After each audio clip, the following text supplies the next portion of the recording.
আমাৰ constitutional right আৰু এইটো আমাৰ কনষ্টিটিউশ্যনে আমাক অলৰেডি পাৱাৰ দিছে চেণ্ট্ৰেল গভৰ্ণমেণ্টক আৰু এতিয়া কৰিবলৈ তেওঁলোকৰ একো কৰিব নালাগে এছেম্বলি পাৰ্লিয়ামেণ্টত মাত্ৰ ৰিজলিউশ্যনহে ল'ব লাগে এতিয়া আৰু এইটো পাছ কৰিবলৈতো বৰ সহজ কাৰণ বিজেপি চৰকাৰ এইটো তেওঁলোকৰ মেজৰিটি সেইকাৰণে তেওঁলোকে আমাক অট'নমাছ ষ্টেট সোনকালে দিব লাগে আৰু ইয়াত বিজেপিসকলেও অট'নমাছ ষ্টেটটো লাগে বুলি কৈ থাকে মূল দাবী এইটো আৰু ছেকেণ্ডটো হৈছে 125 কনষ্টিটিউশ্যন এমেণ্ডমেণ্ট বিল এইটো এতিয়া যেনেকৈ আছে সেইটো নিচিনা পাছ কৰিলে আমাৰ কাৰণে বহুত ডিজাষ্টাৰ বহুত কষ্ট হ'ব বহুত বেয়া কথা হ'ব আমাৰ কাৰ্বি আংলঙৰ কাৰণে এই 125 এমেণ্ডমেণ্ট বিলত কৈছে যে পঞ্চায়ত আৰু আমাৰ অট'নমাছ কাউন্সিলটো সমান কৰিব বোলে সমান কৰিলেতো আমাৰ অট'নমাছ কাউন্সিলটো পঞ্চায়তহে হ'ব সেইটো সেইকাৰণে তেওঁলোকে এতিয়া ভিলেজ কাউন্সিল বুলি কয় অট'নমাছ ভিলেজ কাউন্সিল বুলি নকয় আৰু ৰিজনেল কাউন্সিল কৰিব বুলি কয় সেইটো অট'নমাছ ৰিজনেল কাউন্সিল বুলি তেওঁলোকে নকয় ডিষ্ট্ৰিক্ট কাউন্সিল তেওঁলোকে বনাব সেইটো আকৌ অট'নমাছ ডিষ্ট্ৰিক্ট কাউন্সিল বুলি নকয় তাৰমানে এইটো পঞ্চায়তহে হ'ব এইটো কথাটো কাৰণ ইলেকশ্যনটো অলৰেডি পঞ্চায়ত আইনমতে পতা হৈছে এইটো ইলিগেল অট'নমাছ কাউন্সিলহে এইটো কাৰণ এইটো আইনমতে কৰা নাই নহয় এইটো ইলিগেল অট'নমাছ কাউন্সিল এইটো সেইকাৰণে আমি 125 এমেণ্ডমেণ্ট বিলটো এতিয়া যেনেকৈ আছে সেইটো মতে কৰিব নালাগে আমাৰ কাৰ্বিসকলেও নিজৰ কাৰ্বি বুলি নহয় ট্ৰাইবেলসকলৰ যিমান ট্ৰাইবছ আছে নৰ্থ ইষ্ট ইণ্ডিয়া আমাৰ নিজৰ পঞ্চায়ত আছে সেইটো পঞ্চায়ত হৈছে আৰ্টিকল 243D তাত লিখা আছে বাই হোৱাট এভাৰ নেম কল সেইকাৰণে আমাৰ ইয়াত কুকিসকলৰ কাৰণে টুচুং ৱাইচা হ'ব লাগিব কাৰ্বিসকলৰ কাৰণে শ্বেৰৱান কেম্প হ'ব লাগিব ডিমাছাসকলৰ কাৰণে ৰাজি নাইচখো হ'ব লাগিব ৰেংমাসকলৰ কাৰণে ইঞ্জান তিৰুপুনিও সংসাদৱেন হ'ব লাগিব আৰু গাৰোসকলৰ কাৰণে চংখো দিলগাপা হ'ব লাগিব খাচী কাৰণে দৰবাৰ স্নং হ'ব লাগিব শ্যামৰ কাৰণে মুকপম চাউহুবান লাগিব আৰু সেইটোহে আৰু তিৱাসকলৰ এটা আছে মই সেইটো পাহৰিলোঁ আৰু বড়োসকলৰ গামিয়াৰীয়া ফাট হ'ব লাগিব এইটো এলাউ কৰা আছে আৰ্টিকল 243D সেইটো মতে হ'ব লাগে সেইকাৰণে এইটো হ'বলৈ আমি আনন্দ শৰ্মা পাৰ্লিয়ামেণ্টেৰী কমিটি তাত আমি তেতিয়া ডিমাণ্ড ছাবমিট কৰিছিলোঁ তাত আমি লিখিছিলোঁ আৰু আমাৰ লিখা মতে আনন্দ শৰ্মাও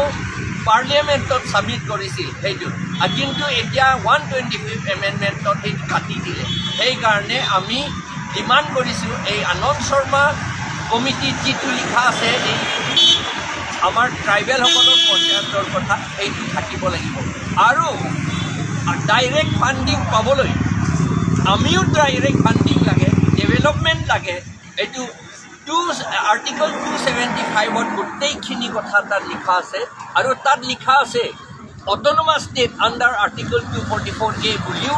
আৰ্টিকল 275তে লিখা আছে তাৰ পৰাহে আমাক টকা ফাণ্ড গোটেইখিনি দিব লাগে যদি ইণ্ডিয়ান ফাইনেন্স কমিশ্যন যদি ৰিকমেণ্ড কৰিব খোজে টকা আমাক দিবলৈ তেতিয়াহ'লে তেওঁলোকে 275 জৰিয়তেহে দিব লাগে আৰু সেইটো এমেণ্ড কৰিবলৈ আৰ্টিকল 280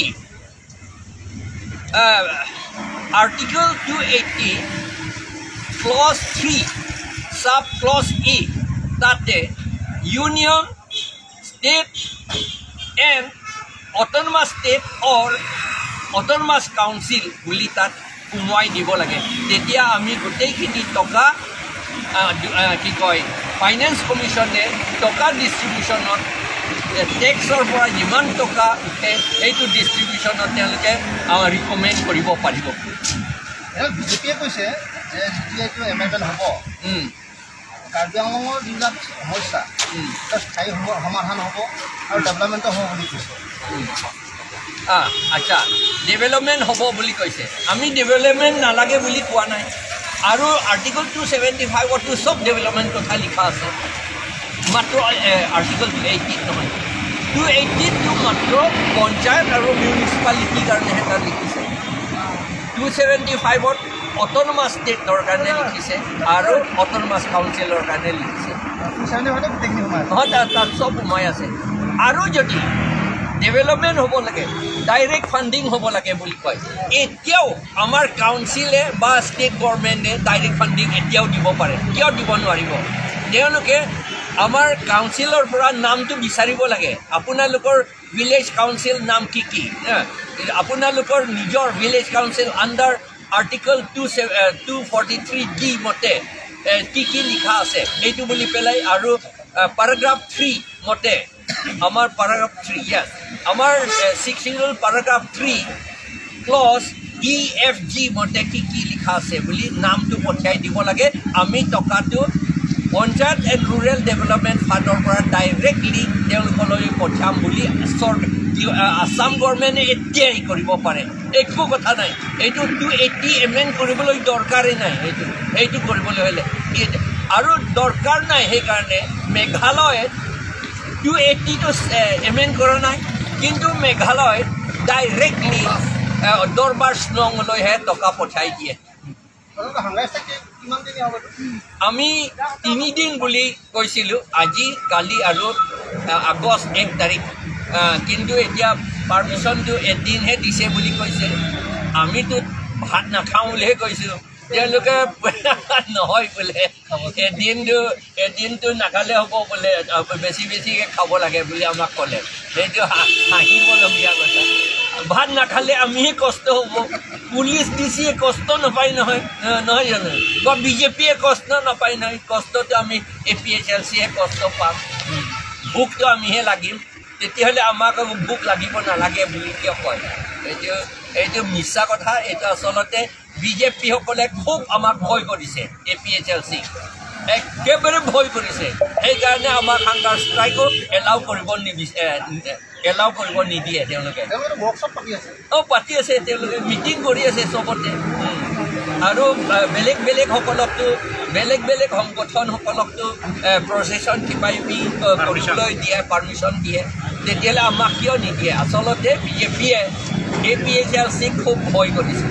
এইটোৱে কথা আৰু লগতে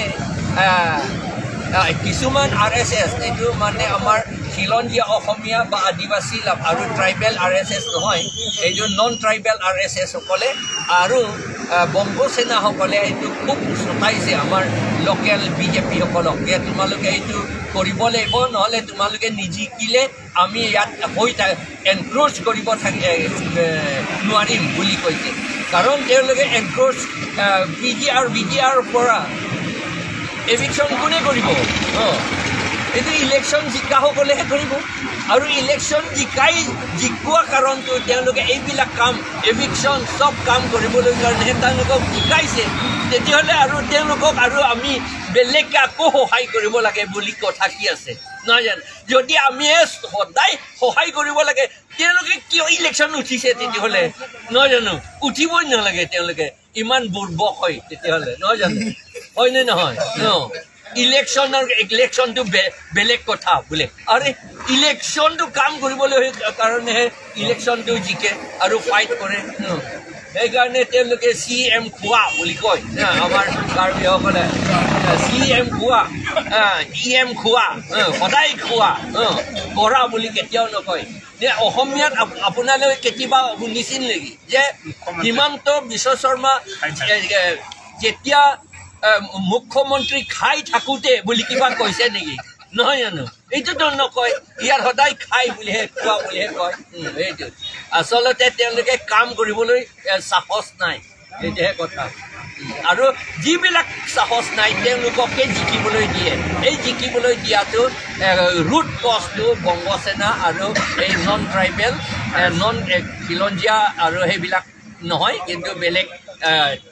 RSS বলে এইটো কৰিছে